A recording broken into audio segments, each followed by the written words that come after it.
Hello friends, welcome to the lecture of functional analysis. In the last lecture we have seen the concept of graph of a mapping along with the closed graph theorem.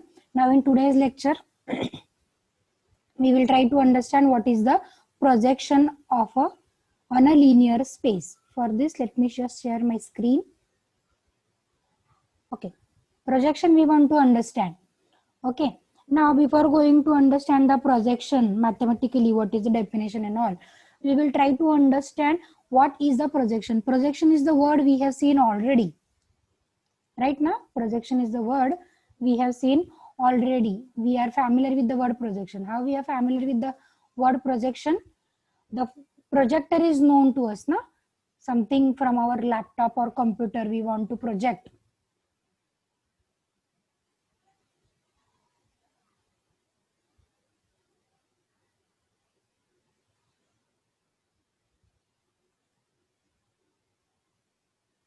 Something from our computer and laptop we want to project on a wall or on a white background and all. These projections are known to us. If I want to tell you with the help of a good example of a projection, then shadow is a good example of a projection. Shadow, whenever whenever we are standing in the in front of sun or at the back of sun, there will be a shadow created of a human being, right? What kind of shadow it will be? If we are standing in front of by making face towards the sun, the shadow will be at the back. Okay, or if we are standing by making back towards the sun, then the shadow will be in front of us. Or if it is exactly noon time, exactly at 12 o'clock, there is no shadow. No shadow is a good example of an orthogonal projection, or one can call it as a perpendicular projection, right? Then in today's lecture we will try to understand what is the mathematical definition of a projection. But before that we should understand what is the definition of an idempotent. Okay, idempotent element is known to us right now. What is idempotent element? Idempotent element is an element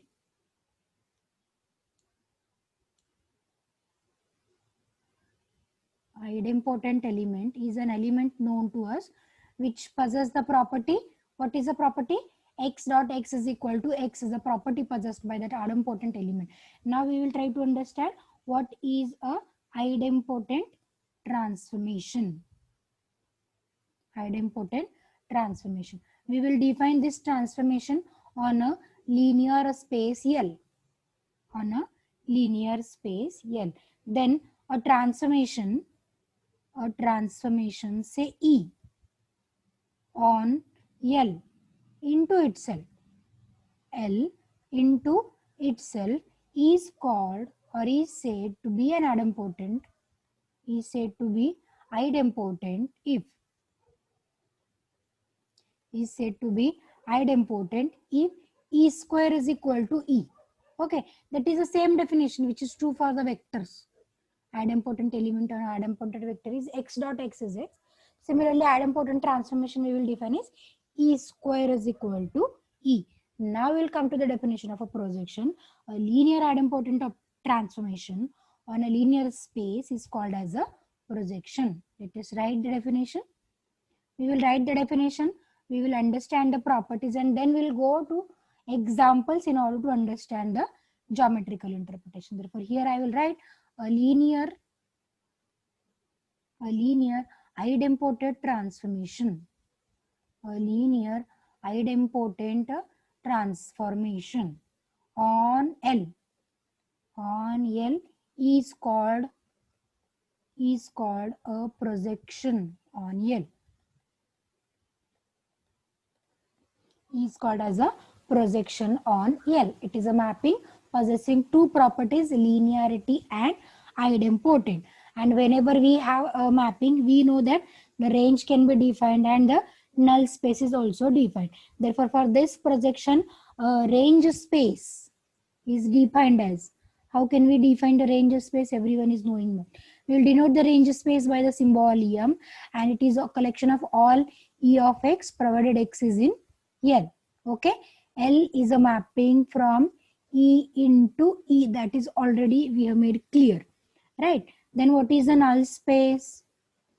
null space, let me denote it with a symbol n, and it is a collection of all such a vectors x in L such that it gives us E image of the vector is 0.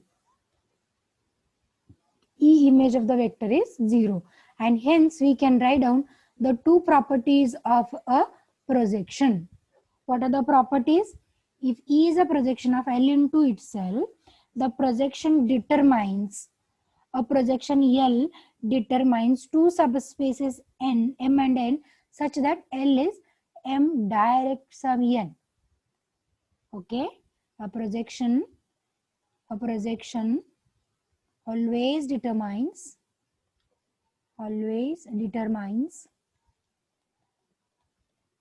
two linear subspaces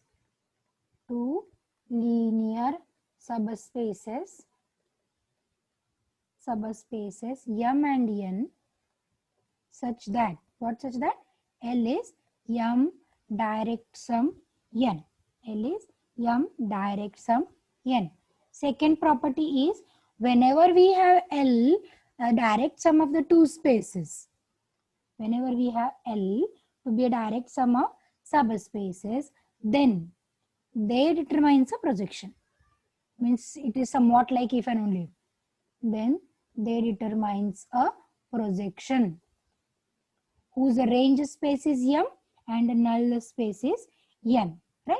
These are the two properties. Let us come to understand what is M direct sum N. If M is, whenever we are writing M direct sum N, what does it mean? There is only singleton element is in common, that is singleton 0, and Z equal to X plus Y is unique representation, is a unique representation of a vector in L such that X is in M and Y is in N. Okay, therefore what we have understood with the two properties, whenever we have a projection, then it determines two linear subspaces M and N such that the original linear space L is given as M direct sum N. Second property tells us, whenever we have a linear subspace as a direct sum of the two spaces, then they determines a projection whose range space is M and null space is N. Okay, we will try to understand this by the example, by the examples. Okay, in order to understand very clearly, let us take the first example in the R2 spaces. I always prefer to take an R2 space now, because the concept was very clear if once we take the R2 space. Let me just insert the pages. Yeah.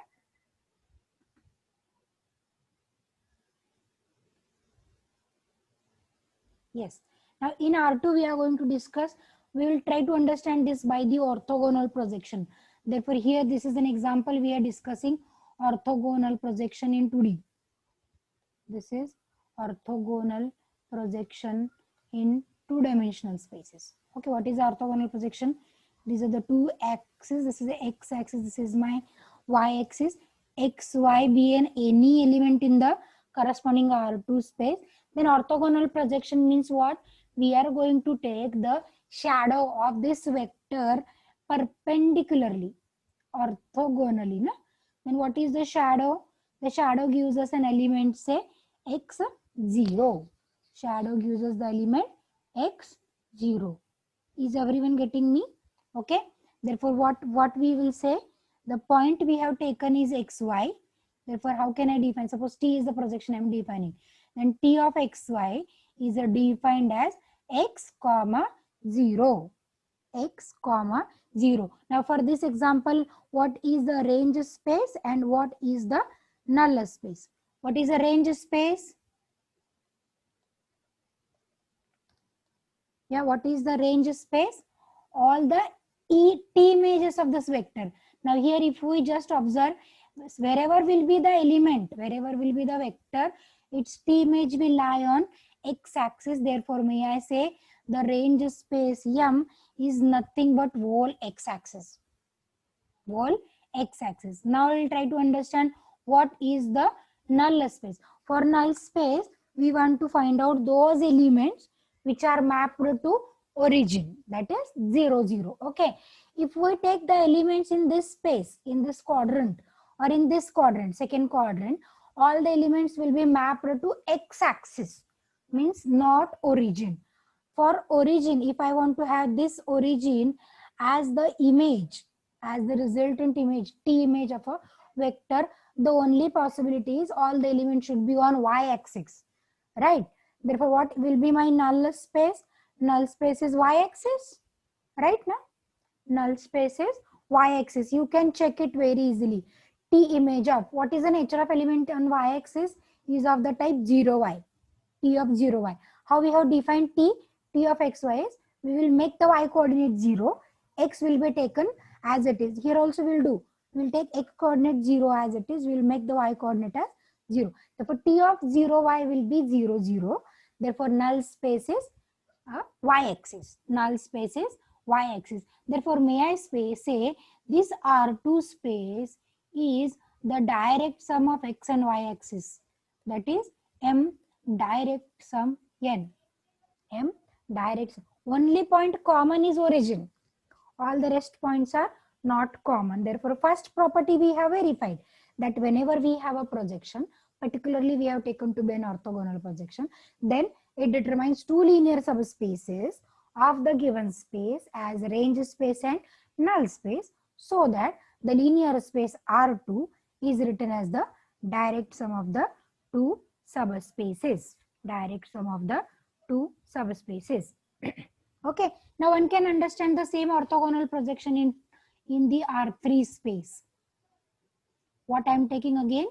Orthogonal projection. In R3 we will discuss now. Okay, so let me draw a three-dimensional sketch. Okay, somewhere here be an arbitrary element, say x, y and z. And if I just take the orthogonal image projection, okay, a shadow, when the sun is exactly on the top at exactly noon, what will be the location? Location will be x, y, 0. This is my x-axis, this is my say y-axis, and this be z-axis. Therefore, this will be a projection. Therefore, how can I define the mapping? T of x, y, z is equal to x, y, and 0.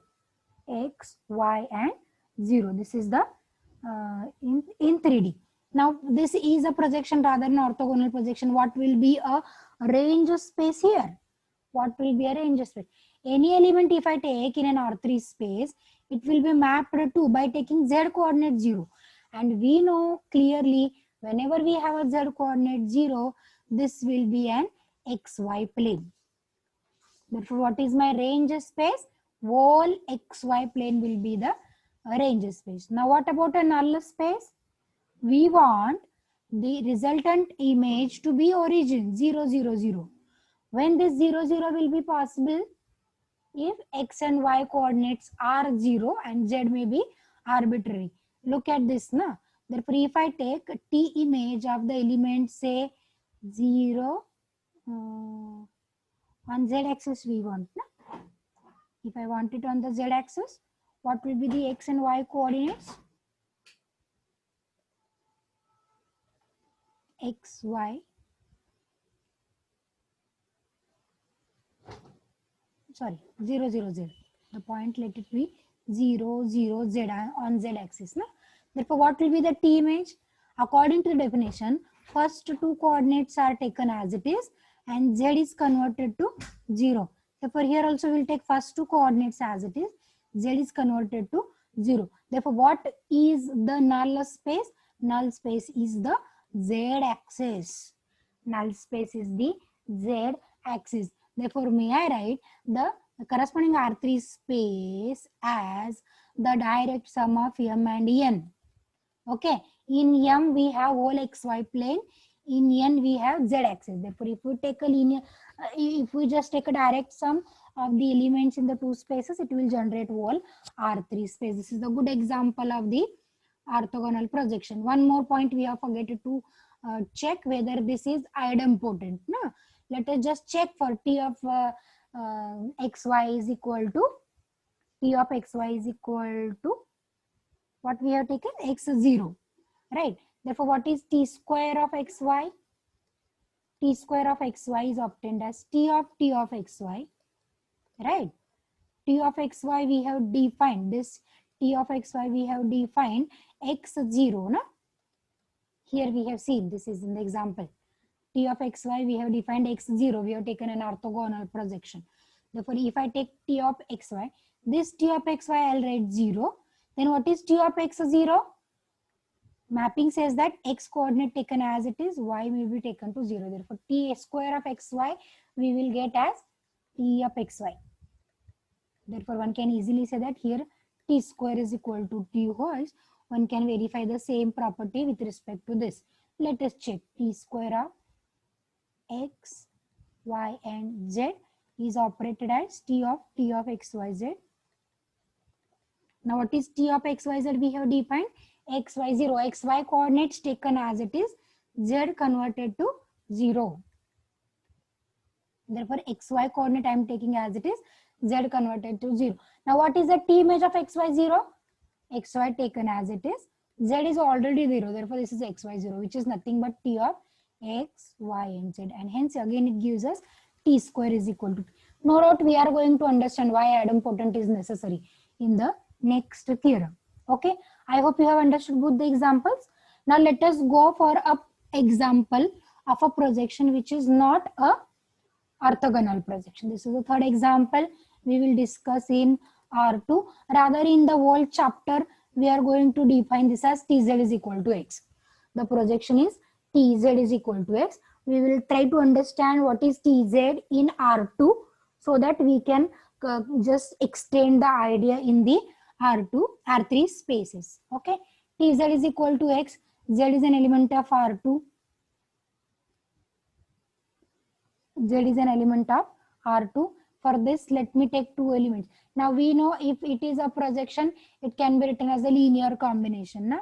R2 is written as the linear combination of the two spaces. Therefore, the element Z can be written as x plus y type, where x and y both are the elements of say R2. What is x? First coordinate, let me write as x1, y1. Y, second coordinate, let me write say x2, y2. Okay. Then what is z? Z will be x1 plus x2 and y1 plus y2 will be the coordinate. Then what will happen if I take tz is equal to x? If I take tz is equals to x, t image of x1 plus x2, comma, y1 plus y2 is taken as x1, y1. X we have defined here, na? T image of x1, y1. Okay, is this definition clear? Now we'll try to understand how geometrically it is going to work.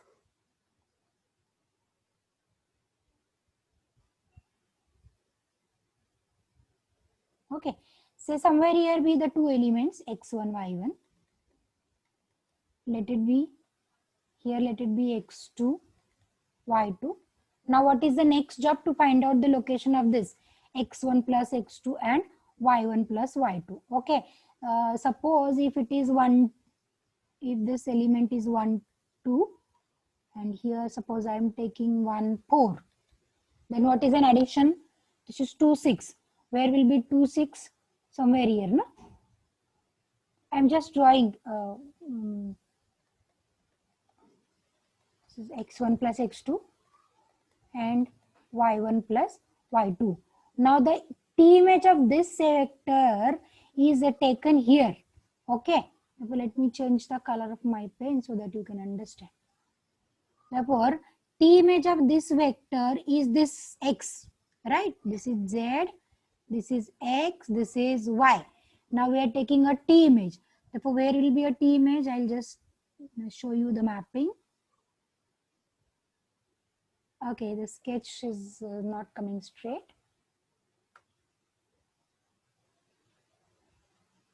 Right now, this is a t image.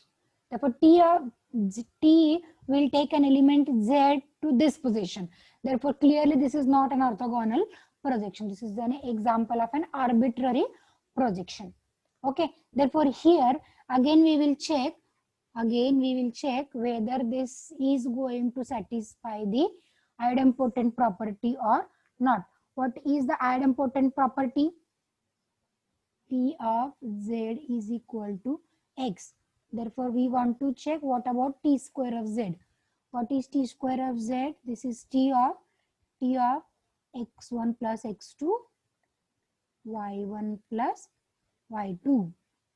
Right? How we have taken this to x1, y1? x1 plus x2 is taken to y1 plus y2 by taking the first coordinates. Therefore, may I write this is t of x1, y1. Then what is t of x1, y1? Again, we'll take first coordinates. It will be x1, y1, and which is nothing but t of x1, y1. Therefore, here we will get t square is equal to, this is t of z, no, again. Therefore, t square is equal to t. Therefore, this is idempotent operation again. This is idempotent operation again. Idempotent is necessary because in order to have a projection, that we will see later, no doubt, in the next theorem. Okay. Now, what we have studied in these examples, projection, the study of a projection on a linear space is equivalent to study the pair of linear subspaces. The pair of linear subspaces whose direct sum is the given linear space. Now here also one can define, or one can find out what is the range space and what is the null space. What will be a null space? What do you think? Should I give this for the homework? What is the range space? What is the range space and what is the null space? As I told you in the previous two examples, what is the range space and what is the null space? You must tell me what is the range space and what is the null space here.